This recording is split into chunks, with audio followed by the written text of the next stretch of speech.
Today on True Patriot Love, I'm lucky enough to be joined by Mike Wixson and Jim Lang to talk about CUSMA and what's going to happen and which industries are in the most danger. So, Mike, why don't you kick us off? Because you and I have been having this conversation pre-show. Yeah. And I am astonished. Industries I didn't even think about. Well, it's so funny how CUSMA has seeped into everything because, you know, just from the trade elements that go into stuff, manufacturing elements, transportation elements, all of these things, apparel, everything gets affected in some way. And it's funny because I came up with a list of the sectors that are in danger, and they're ranked by the speed with which they would be affected and potentially really even die. Oh, hit us. Yeah. All right. So the first one obviously is automotive and auto parts. And it's exposed in North America because vehicles are built through this cross-border linkage of supply chain. Which has been around since the 60s. And in fact, it extends now widely into Mexico. So it's, there's two borders on this one that are heavily affected, getting cars into Canada. Any return of tariffs like paperwork delays or rule changes, it hits the cost and the bottom line of cars really quickly. You know, it reflects on the price of cars almost instantaneously. And check, because, even today we see the Prime Minister right out into market, right? Yeah. He's trying to figure out a pivot point and, EVs, which we started and then look like we're, the life of an EV car is it's like a roller coaster. Right. We're back, baby. We're back. Imagine being in the EV business, right? You're in the battery plant up in months. In the battery plant up in Windsor, right? Waiting for the news. Honey, I think we have to move. Wow. Take that sign down. Sign down. Realtors are having the hardest time right now. Okay, cancel that one. Yeah. But essentially, production decisions are often based on these very factors. How can we get trade? How can we get parts? What's being taxed? What's not being taxed? And how do we keep it within the range of affordability based on each of the brands? Well, think about it. If you're in the automotive business and you're in parts, coating, whatever it is to do with automotive, would you be buying machinery, upscaling? No, you wouldn't be doing anything, right? You got to wait it out. You got to wait till July 1st. So what industry? Okay, so this is interesting. What industry can sit a year without doing anything and come out of it okay? Oh, no, this is it's devastating even over 6 months. Yeah. And isn't the actual tool and die necessary for making the parts? Isn't that a complicated process? Oh, right. It takes like a year in advance, right? Oh, you got to get the line ready. You got to get the parts in. You got to get it's a very Yeah. Remember, I don't know if you ever Elon Musk. I don't know if you ever read his book. So when his Tesla was failing or struggling. Yes. Right. He went up and he couldn't produce the cars enough to hit his debt financing targets. So they're basically going to pull his financing away. Huh. So he went into Texas, I think it was, and he actually rented an old airstrip and he put tents on the airstrip and he increased his production line. And he built it, basically had the cars going down, and he stood there. And when there was something slowing down, he'd walk down the line and sit there and watch it and fix it right there night and day and then sleep under his desk. I heard that he was sleeping. Yeah. Wow. Just off the production floor. Yeah. Oh, yeah. But fixing every problem along the manufacturing process. Yeah. But that's how finite the profitability is on auto. Oh, yeah. Out of this basically old airstrip that he had tented out to make it work, to hit his quotas. Wow. To keep his financing to grow his company. So while we wait, it could be that all erodes. Right. And then, hey, we can do this now, but it's going to take, they're like, wait, I need time to get it going. Okay. So assembly is one of the things that's obviously affected.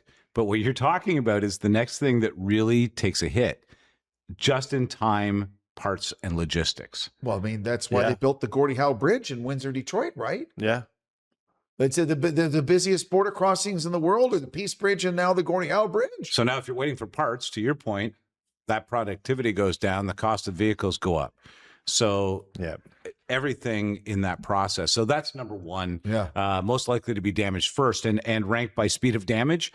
In under 6 months, we would almost be out of the car game in the manufacturing game. Wow. Yeah. The next one's agri-food and food processing, and it's exposed because of perishable goods and integrated processing country of origin labeling fights, and immediate disruption risk. So if a certain category of agriculture is affected, canola was one that we've seen previously, it really halts an entire farming industry. I looked it up. Dairy in Canada contributes $20 billion to our GDP. Yeah. 20 billion? 20 billion. Wow. And it's that big. And that's one of the things they're talking about is the subsidies we give to the dairy industry in Quebec and Ontario mainly. Right. That's the bulk of our milk and cheese and whatnot. That's a huge part of our economy when you think about it. That's just dairy. $20 billion. Look, here's who's on the list at the top: beef and pork, processed foods, grains and oil seeds, logistics, supply managed products become a negotiated target. So dairy could be one of those negotiating targets. Okay, we're gonna close you guys off on. So now CUSMA, without CUSMA, you're negotiating every single trade opportunity in each of the categories under food, agri, farming overall in Canada. So each of those categories would have to, fend for itself. Wow. And I can see, interesting, because eggs, poultry, dairy, like they all get affected, right? Because those are the ones with supply managed like crazy here, because we want to protect them to keep those industries alive and not let the U.S. come in and saturate the market. Right? And that's a problem, because my wife has cousins who are dairy farmers in rural Ontario, and they say the danger is some of those super farms in the States have 5, 6, 7 times the herds that they milk every day, twice a day, sometimes 3 times a day with the robotic milkers. And they're, instead of milking 120, 150 a farm, they're milking 800 to 1,000 cows a farm. Yeah, it's tough to compete with that U.S. market. Although I wonder if Canadians would accept U.S. milk. I guess at the right price, we would. It'd be significantly lower. Yeah. And that was it's interesting. So when we went out to Calgary, that was one of the reasons that was thrown on the table for separatism. Because of the potential to hurt the agricultural industry? The supply management challenges that basically the other provinces were afforded supply management issues and were taken care of to make sure that their farmers and those people who had a high net worth, they weren't given the same courtesy in Alberta, and they felt that was a disservice. So by and large, Alberta has been ignored on their supply chain issues, left to their own devices anyway. Yes. Yeah. So, and being a rancher out there and being a canola farmer probably isn't really easy work. That is, I mean, you want to talk about working for a living, and it's like the old adage: you're up before the sun and you're in bed long after it sets, and it's 7 days a week, 365 a year. By the way, it's terrifying to me that agri and food is number 2 on the list. Auto, I can live with the notion that we might have to retool, but when our food situation is already so expensive in Canada, feeding ourselves is such a challenge already.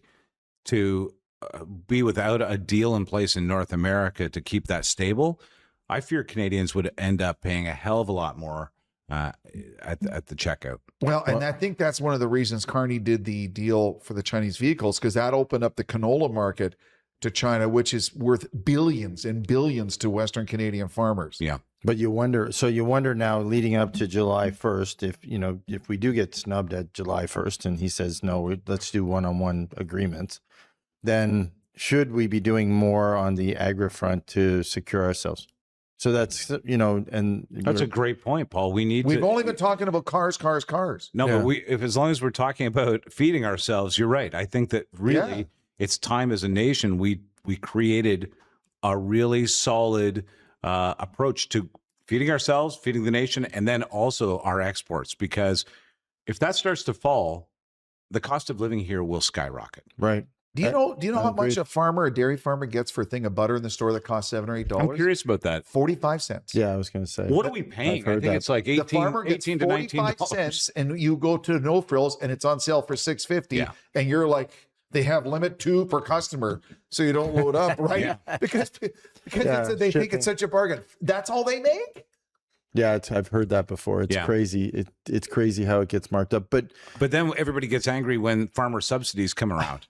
Okay, well, there's no way for them to survive and provide us butter in our own country unless we subsidize them because we've beat them so low on price.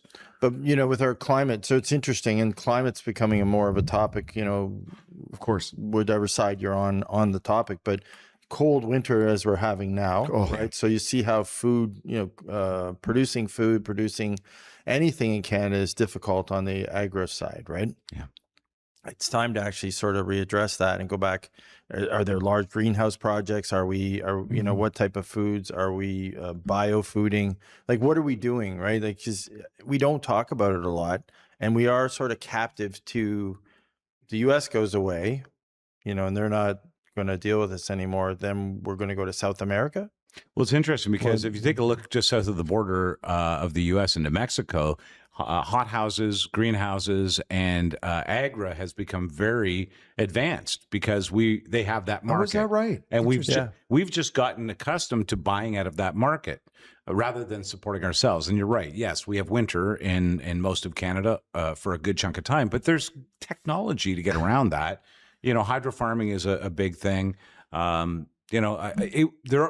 your point, I think there need to be solutions. Well, especially when you read a national security paper by the U.S. that calls Western domination, the Western Hemisphere domination as a key objective, right? Right. So then you start thinking to yourself, well, if you're going to control the hemisphere, I sure as hell want to produce my own food. Right. That's the number one item that, I do notice, gentlemen, even above cars. At my local grocery store, all the citrus are from Morocco.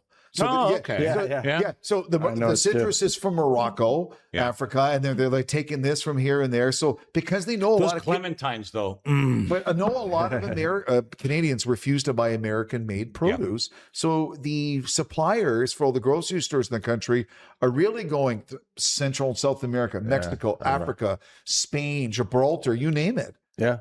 It's interesting to see the products changing before our very eyes in the stores, isn't it? So when I was living down in Florida, one of my neighbors, actually, that's what he did. He was a buyer. Oh, right. For Chiquita banana. Yeah. So Chiquita banana. Yeah, he used to go all around the world and buy product. Huh. And so he would show up back at home, and he'd always have all this weird exotic stuff that he'd be giving me. It was very interesting. But the stories he would tell about, like, going in and needing security and being kidnapped and all this stuff, like, it was crazy for banana farms, what these fruit buyers go through to get what, like, it's not an easy job like that. It should be, actually, it's like Landman. That should somebody should document it. It should be a TV show, right? Because you figure, you're right, like, all of a sudden, you're buying product from Florida. Yeah. Now I can't go to Florida. I got to go to Africa. Exactly. Right. And then there's inherent dangers. Exactly.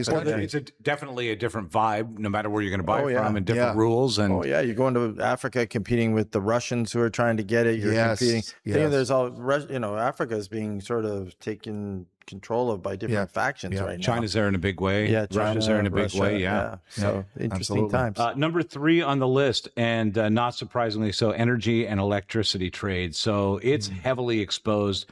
CUSMA goes away, and there it is, wide open. Canada, U.S. energy markets are deeply integrated. So if you think about it, our energy really is back and forth with great consistency. Our last show, you broke that down, Paul. Yeah. How crazy it is. Yeah. So we, natural gas, crude oil. Yeah. Like we make up a substantial amount that goes into the U.S. 10% of natural gas is ours that goes into the U.S. 60% is crude. Like it's a big number. It's a big number, right? Yeah. So, and that's our ACE card that we have, but it's just, how do we use it? We've always looked at it where we kind of, Doug Ford went right there. And then I think we got the phone call, hey, time out, you got to back out right now. I'm not ready to play that card, right? Yeah. So you don't hear much about it anymore, but it is something that, is going to come up, and come July, that's a conversation that has to take place. This should be lower on the list. Sorry. No, go ahead. No, please. This should be lower on the list of, based on speed of disintegration, based on how important it is. Like food, it should be at the top of the list. It shouldn't be, maybe number 3, and it shouldn't even be brushed aside to any degree. And the reason for that is it's barely sustaining. That's why it's number 3, and that's why it would fall off quickly, because it's barely sustaining itself. Well, and on the American side, it should be like number 1. Did you see all the power outages in the storms? That was incredible. Horrible. Millions and millions sweeping across. They got 2 feet of snow. Oh, all the lines are down. We're out for like 2 weeks. They have people still who haven't recovered in Georgia for getting power back. Horrible. And this goes on every year. Remember Texas when all the people died last year? Having lived it, I went through 2 hurricanes in Florida. I can tell you about it on another show. Going into the grocery store, it's a very American thing, which I was totally freaked out about when I first got there. Nothing on the shelves. Oh, because if you see it on CNN, they clean it out, right? Oh yeah, it's weird. It's weird. As a Canadian, I don't even think about it. I always know that I go to the grocery store, there's food there, so I kind of go, and it's never cleaned out. We go through storms. We don't clean out stores. No, we buy an extra steak or something. We panic over one item like toilet paper. Right? No. Like you go there in a hurricane. If you're 3 hours late, you're done. Gas pumps are locked up, grocery stores are barren, and you're done. There's no gas. They take and they pull up with like big containers and just fill it all up with gas. They take 10 shopping carts of food because they know that the infrastructure is so antiquated that they could be out of, gas and food for 2 weeks. But Paul, the first part of this series, you broke down the tight relationship with Brian Mulroney and Ronald Reagan, which evolved to Jean Chrétien and Bill Clinton, and then later it was Stephen Harper and Obama. Yes, and then that's right. I forgot. Everyone got along, right? And then we want to ship like this was never a thought for decades because we all had these reciprocal agreements that everyone agreed to, and everything worked great. Yeah. Thanks for the gas and oil. We're going to keep the heat on. Now, you guys have been going down the rabbit hole. I got to join you today, but you guys are a couple of shows in. And we'll get back to this, but CUSMA seems to be the equalizer, the thing that we've been able to base our trade on in North America for some time now. What do you think are the determining factors for the U.S. to say yay or nay to this? And for the whole group to stay intact? Real quick, for me, it's the whim of Trump and his sycophants who surround him. If he's in a bad mood at negotiation and no one wants to question him, all his little butt kissers, that will lead sort of the direction of the negotiations and the tone of it as you go into it. If he has some sort of change of heart and he's thinking differently, then they'll follow his lead. Do you think that we're okay if CUSMA blows up? Do I think we're okay? I think we have some challenges. Yeah. I think they're almost worse. So I think the U.S. has more challenges than we do with CUSMA, and I think he's underestimating that. I think, Jim and I talked about this earlier. I think part of CUSMA comes out of how bad a state their economy was when he took over and how dreadful things were, whether it be crime, drugs, economy, everything. It was awful, right? So he had to kind of make some swift changes. Then I think we were in the target zone. Yeah, we were. That's why we got hit, and so that's what my view is. But no, I think they're equally or more affected by CUSMA going down, because for the first time, if you look at the history, which we went through in the first show, energy's really never been talked about. It's been one of those 14-month negotiations. Energy's been okay. We all agree, oil and gas and natural gas tariff free. Yep. Okay. Check. Put that one aside, right? It's 10 pages, not a lot in there in CUSMA or NAFTA. Now, quite frankly, I'm sure it's front and center. Oh yeah, you come to the table. Well, let's start talking about that natural gas and that crude now, right? Number one on the list. Yeah. Next on our list, death by ranked by speed of death, metals, steel, and aluminum. This is where tariffs are a weapon. You know what? It shows up fast. It hits the downstream sectors that steel supplies so much to almost instantly. So if you were going to negotiate, I would say to you, oh, yeah, I'm going to tariff your steel, because the impact of that on so many other sectors is instant. Oh, yeah. Davos, he basically came out, this is Trump, but he came out and said they had 100 steel plants popping up in steel mills popping up all across the United States. That was in his speech. Yeah. So he's basically, we're doing that. but he's still struggling. He can't replace our aluminum, so he's still struggling there. And Jim and I talked about it.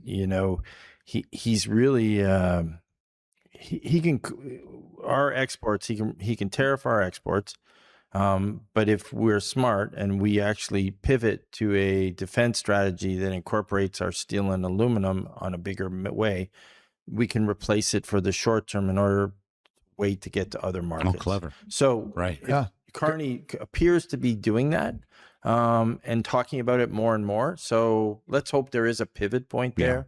And I think as these strategies get laid out towards July, I'm hoping that, quite frankly, that's like a food strategy, a steel and So like Carney signed a bunch of deals to do this, and this to utilize Canadian steel and aluminum as part of the provision in the contracts for Canada to spend the money, whether it's submarines or whatever they're doing. Apparently, off the menu is our supply of iron ore to the U.S. So he's going to have all these mills. But he needs the iron ore. He doesn't like to do business with China. South America is not exactly his best friend at the moment. No. Yeah. I would imagine the best bet that they have right now is Canada. The next one in line is critical minerals and advanced manufacturing supply chains. Not always headline, right? Well, but more and more we focus on it. Disruptions change investment decisions. That's the number one thing. We're processing and manufacturing lands. So, our ring of fire. Right? Yeah. Well, Greenland. And, it's all of a sudden people never heard of it are like, oh, this is kind of a big deal, isn't it, Paul? Yeah. Yeah, the critical minerals, it must be important. Well, yeah, they go into everything that we use, our cell phones, our computers, the screen, everything. Yeah. A little bit of my pet peeve, because we've talked about it in previous shows. I know they're referring to all the time when another company comes in to buy out one of our mining companies. The Canada Act allows it. Yesterday, the energy minister was on, about pipelines in China, right? Which, and he explained to us that big gas company. LNG? LNG, but Suncor? No, the other one. Anyways, but it basically was minority owned by the Chinese. Right? Enercare. Oh, Enercare. Okay. That's a huge company. Yeah. So Enercare was minority owned. I think it's Enercare. If it's not, I apologize. But it was minority owned by the Chinese. And that was a deal that was struck a long time ago and allowed under the Canada Act. The mining piece, I think we have to be very cautious now. So I keep kind of commenting on shows. I don't think we should be allowing all these big transactions to go through right now. I think we should just kind of try to keep as much of our Canadian resources in check right now. Like Australia did, I think we have to be very cautious of, who's coming in and who's buying out what, because that's our trading card going forward if July goes bad, right? Right. And to that end, sure, let's build the infrastructure for the roads and buildings and factories and mines, Northern Quebec, Northern Ontario. They say that the geologists, they have pockets and huge amounts of critical minerals in these parts of remote Canada. Let's get to it and start mining it. Yeah. Yeah. Ideally, this departure might boost that process. And then that ties into all these other things on the list to actually get it done. Well, like Paul says, if we can do it, we get to the market with it, and there's no denying that we have it. Then we've got the weight is on our side in the negotiation, which is not something that we're used to in CUSMA, I don't think. Yeah, Australia, as we talked about many times in past shows, that's the conundrum they were at. Their auto industry, they decided not to subsidize it anymore. Yeah. So they let it go, off it went. And so they sat down and they said, okay, we're going to go after minerals. We're going to have to go critical minerals, regular minerals, resources. And they did. They traded off resources against manufacturing because it gave them more weight in the deal. Yeah, exactly. And there's lots of, lots of papers right now on it. People talk about it quite a bit, how it made the economy more resilient in the mid to long term. That's interesting. Australia's kind of blowing our minds, I've noticed. Yeah. They've got ways of financing now, banking. Really strong military presence in the Pacific Rim. Yeah. Yes. And they've always been cutting edge movie making, television, music. They're like, we'll do our own thing. If you want to buy it, watch it, fine. but they have a healthy music industry, Yeah. arts and culture, a movie industry, like you say, the critical industry, and then the tourism. Yeah, So and people there are willing to move to work, and that's an Yeah. interesting thing too. There's some pretty remote areas in Australia where this, the Outback. Oh my, yeah. but there's a work ethic that's built around thinking about that and how to live your life still. There and be are Australian. and still, provide as a family member, still be part of society. They've worked it out to keep as much of it in Yes. terms. It's Yes. quite admirable. And they cleaned up their government. Yeah. So they had some challenges. They cleaned it Yeah. up. Right now, they have good leadership. Yeah, they had strong. a country that didn't have a huge amount of, I guess, corruption. Really cleaned up what corruption they had pretty quickly at the federal end, and Yep. moved on fast. Well, this will thrill you, Paul, because this might eliminate wooden forks. Our forestry products. we try to have fun. The forestry products, softwood lumber, and value-added wood. This is already disputed through CUSMA. I mean, this doesn't. There's still fights going on consistently, even though we have deals in place. But and this might be one more of those. If it was released, if we were released of CUSMA to negotiate our lumber and softwood opportunities, maybe we'd be doing better in the marketplace. I don't know. I know it's such a big part of our economy, and though it's one of those things, there's a forestry industry in the Maritimes, in BC, in Northern Ontario, and Quebec. Like there are pockets all across the country that rely on the forest industry. Yeah. Right here in Ontario, I've noticed there's pulp been and paper pulp mills. and paper mills are struggling, and a lot of that has to do with how much we are able to export and what we're able to do, I think, environmentally as well. So I think there's a rethink if this CUSMA thing falls apart, that we have to rethink a few things: how we handle our resources and selling them, how we handle processing our own resources, perhaps, and what we can get out there in exchange for some of the resources that would go to the bottom line here in Canada.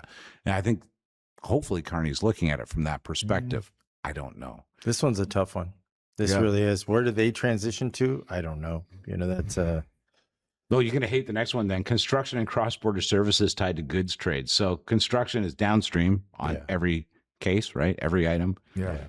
And it gets squeezed. The higher the material costs go, the less margin there is in it for construction. And we all know that because there is a limit to what people will pay and what they view value in their construction to have, no matter what the cost of materials are. And a lot of it comes from the U.S., right? So a lot of it comes in. We ship some out. But it's great. We ship a lot of resources out. Yeah. They do the manufacturing and we buy it back. Yeah, exactly. So there's a double ding on that really does need to be taken care of. That CUSMA at the moment does, for the most part, take care of that downstream taxation. However, left to our own, we might find that there's a new leveling that has to take place. So from your experience, Paul, to further attack onto what Mike said, is it possible to set up manufacturing in this country to make laminate flooring and the tiles and everything that goes into the construction industry so not just the raw materials, but the raw materials here, and then making it and then getting into the homes, all made and manufactured and processed in Canada. Can we do that? It is. And there's other markets, quite frankly, we can go into to get the certain things that we already do. But the U.S. is a big provider, especially for supplies, tools, nuts, bolts, all that stuff. So it gets manufactured there, sent back here. We'd have to figure out how to get plants up and running and do all that. So that would be a good thing to subsidize then, for the government to subsidize It seems like a factory to make those nuts and bolts and power tools for making things in the country. Our own infrastructure for manufacturing. Yeah. Well, that's, it's interesting now. There's groups, there's kind of think tank groups. A good friend of mine, Lars, who's in the construction business, called me the other day. He says, do you want to sit in on them? And you can go, and they talk about things that if CUSMA drops, that'll be cut out that you can build here. Or plants you can build. So there's kind of these little think tanks popping up that you can go to, especially on the construction side. So they're already thinking about it. They're guys organizing. are thinking about it. Yeah, guys are thinking about it. So you would imagine in every one of these cases, somebody's out there going, okay, what are we going to do? Well, what if? Right. Yeah, of course. Whether it's, if you think about it, we talked about grocery stores or construction, there's all stuff that's going to kind of go poof and disappear. which will leave a void that people can fill. Yeah. Yeah. And maybe opportunities for entrepreneurs and businesses to take advantage of it. Yeah. Well, as long as they can get startup capital. We on a other show that we did, we actually talked about that. That's one of the challenges right now. And we talked about it the other day. You know, the number of IPOs are down. So much. Getting public funds to go into business is basically becoming impossible in Canada. You have to go to private equity, which is, you know, very costly. Yeah. I see a lot of ads for the Business Development Bank in Canada. Isn't that a government bank to help facilitate? BDC is great. They're awesome, and they're very helpful, and they'll get you kind of your first seed money into a business. For small businesses, they're great. For mid-sized businesses, not so great. Okay. Yeah, so they take you only so far, but Okay. a lot of people use it. And Interesting. For small business. I've just seen a lot of ads for it, but maybe they're thinking ahead that they want people to know that you can tap into this government money to help set up your new business. Well, to build a country stronger, especially in manufacturing and these areas that are a little risky for us, frankly, we're not in that game so much anymore. And the cost of doing it is going to be probably resisted to some degree. It kind of behooves these banks and our government to lay out some infrastructure and some seed money to get these guys up and going, or we are going to be hostage to these kind of agreements forever. Well, that's interesting because, you know, we don't talk about it, but financial institutions. Like TD, So RBC, all again, that. if there's a fission, right? So if we decide in July 1, right? Yeah. How far does that go? It's a good point. You know, because a lot of our Canadian banks invested heavily in the U.S. market, right? Yes. So now all of a sudden there's no tie anymore. So, you know, the banking rules change, you know, cross movement of funds, all that stuff, you know, moving money back and forth. Is that going to become harder? Are people going to look to do it? Markets, you know, stocks, all that stuff. It is an interesting question. Do financial institutions and investing God, become Paul, that's an prohibitive? amazing point. No matter what happens here, Yes. Someone's going to take a hit. our banks are heavily invested south of the border. Yeah. Well, sure. And all these industries, you look at it, all these industries that are going to get impacted by this, that may fail or may struggle, are all, you know, have loans, mortgages, all have outstanding balances, credit lines. They're all things that affect them. You know, we're going through it right now. Unfortunately, not a good time for us, or in the States and a lot of places too. Our residential, I don't know if you saw yesterday that the GTA home values Under for $1 the million. first time dropped under $1 million in like a decade. Yeah. It's been a long time since we saw the average price of a home in, you know, the GTA drop to that extent. So it's 20% down from year on year. So that's a big drop in the condo market. So we're already seeing a lot of those things impacting our banks now. No, we're not in a recession though. Don't worry about it, guys. You know, gentlemen, I will say this. Had it not been for the wackadoodle mindset of Donald Trump and the concern of this discussion, quite frankly, most Canadians would see a little news item about the CUSMA negotiations and go, oh, whatever. But now that there is actual potential to hit all these sectors of the economy, it's a you're wake up. seeing more Canadians pay attention, do their research, Oh, yeah. watch shows like this, and think about, oh, we better plan for what's next. Because like you said in the first show, for decades, everything just moved along slowly. You didn't have to think about it. Yeah. Well, you think about someone in the retail business that's shipping something to the U.S., someone who's manufacturing something and shipping to the U.S., someone who's growing something and shipping it to the, like, all those people are impacted by this, you know, and they don't know until July 1. Right. Yeah. Now, hopefully, as we see the prime minister, as he's layering on, you know, hopefully auto is the first. Yeah. But then there's more layers, right? He keeps layering and layering. So at least, you know, insulates us a little bit from what could come. And trying to hit every item on your list and realizing like, oh, we got to, okay. And for this, and then for this, and trying to do something to help, as you say, protect them and insulate them. Yeah. It was really funny to watch our prime minister don a blue tie basically and cancel EV this week. The conservative liberal prime minister. Very interesting. Or Pierre Poilievre did comment on it. We actually did it on the previous show, saying that he was right. Yeah, of course. Yeah. He was of right, and course that he they was. followed the policies that they had Yeah, of talked course. about. Yeah. Well done, Pierre. You're such a good leader. Well, this has been interesting. I recommend that people go back and listen to the if you haven't listened to the other two CUSMA episodes, it's worthwhile because it does put into focus how important this is for Canadians. Oh, yeah. And Yeah. now you know what gets hit first and how hard. Like and subscribe. Thanks, Mike. Thank you, guys. Thanks.